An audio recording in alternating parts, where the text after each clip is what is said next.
Shady Beshai for MMA.Dungeon, and I'm here, CFFC Atlantic City. I'm with the man, the myth, the legend, the Funkmaster himself, Aljamain Sterling. Thank you so much for your time. Thanks for having me. How was your day today? No, I'm having a good time, man. This is a great event. The co-main and, of course, the main event both delivered, and both great fights, man. So much potential on the regional circuit, and it's nice to see these guys. I come back here, it's like nostalgic. My poster, my banner used to be up here, and I come back and I see all these new faces, these new guys, new girls, and it's just fun to watch. Cool to see like the next generation of MMA. It's nice. I think CFFC is one of those regionals where the legends that went through that road always come back. They're kind of really loyal to their roots. Yes, I would agree. You got so many good guys. Frank Yeager, I believe, fought here before. I mean, so many guys: George Sullivan, Sean Brady, Jonathan Webb, all these guys, Pat Sabatini, so many good guys came through this cage right here, and I look around and I go, man, it would be cool to fight here again. Hopefully, no time soon, unless they're gonna pay me. You know? Right. But it's just nice to come back to humble beginnings and where I got my start. That's right. Well, the legacy of CFFC is long and wide, but let's catch up with you for a second. So, your best friend, your teammate, Merab. Yep. A lot of folks went out there and said, too many fights in 1 year, that's why he lost the title. I don't even want to ask about the fight. You've spoken on it before. I want to ask, what's it been like after the fight? It looked like you guys went on a little trip. Well-deserved for the two of you. What's the vibes been like between you guys and in the camp and everything? Well, I would say a Merab year of 2025 was basically like you're fighting yourself. So It was nice to go and just kind of relax, but even when we were relaxing, we were still training. So I was like, yeah, bro, are we here for vacation or we're training? But that's just Merab. That's the nature of the beast, and never change, man. This is what got him to the top, and I'm just happy to be a very small part of that. And in his journey, his story, he's helped me so much. I've helped him so much, and man, we're like blood brothers. So it's just been great. I do think too many fights in a year. Obviously, the weight cut, he cuts weight, the old school weight, basically starving himself. And I think next year he comes back, and I hope the UFC does the right thing. They say they will, but things change, injuries and whatnot. But Merab is training; he's already ready, which is insane. That's right. But I think he makes a little adjustment, takes some time off. I think he comes back fresh, reinvigorated, and he comes back the Merab classic of old, shooting nonstop, pressuring nonstop. And I think that fight, everyone that watched, if you've been a Merab fan, you can see that there was a little bit of a difference. But credit to Piotr Jan, because he did do a great job, made some great adjustments. Even if Merab was off, the attacks that he does well, Piotr was still able to do a good job defending it. But it was the volume that I was kind of like, I feel like it's a little bit low in comparison to the first fight and all the other fights. That's right, yeah. I mean, listen, you said the UFC hopefully does him right. I think if there's anyone who deserved it, it's Merab Dvalishvili, absolutely. Let's shift to you real quick. What do you want next?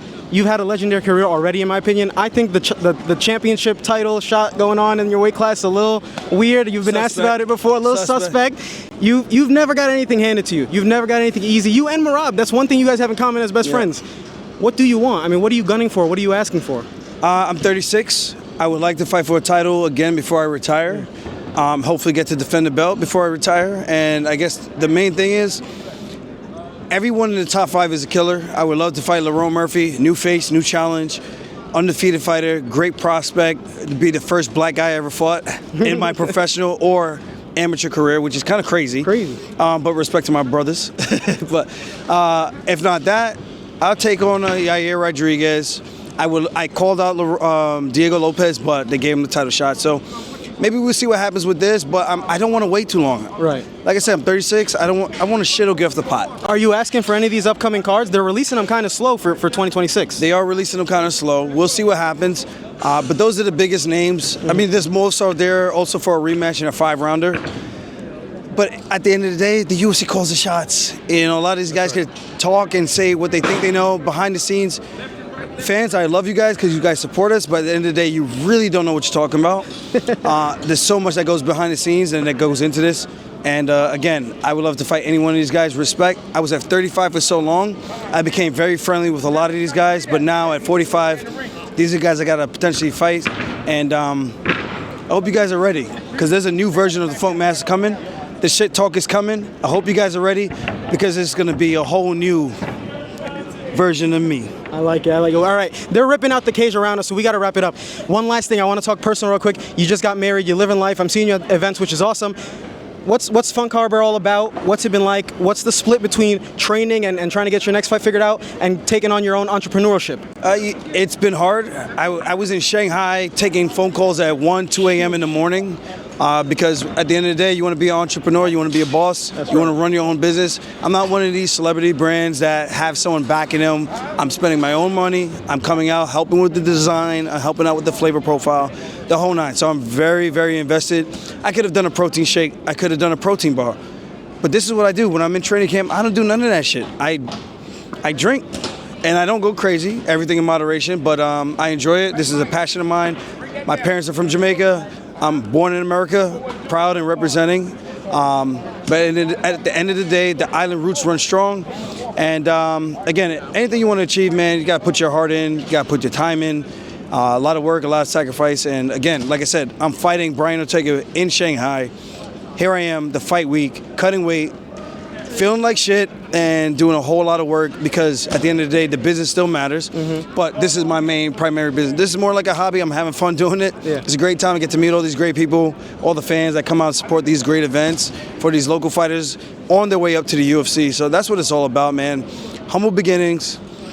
I don't come from no rich family. My dad was a street pharmacist. My mom barely worked. It's a grind, and I'm fortunate and I'm blessed for everything that I have, and hopefully 2026 gives us a lot of good fortune, and hopefully I win my next fight and we're in a title shot. Well, you've always been a hard worker, always been inspirational, and I want to thank you for this opportunity. Thank you so much, Aljo. No problem.